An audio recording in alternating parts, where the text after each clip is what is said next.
Edidenim, inni menem sağa değil, zahillara ağı bollum görlemen.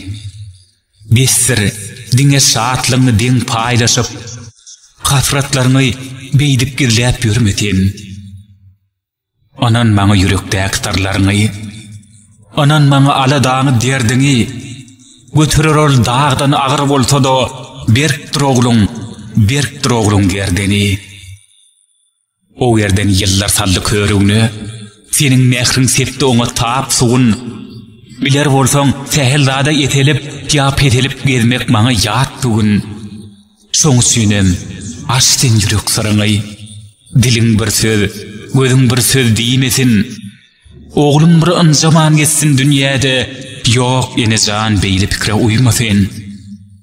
Indi dine saatlığını den paylaşıp, gülüp bezmek ayıp zattır oğlunu. Hasratlarına şerik olup bilmete, sonunun ağır ceza yoktur oğlunu.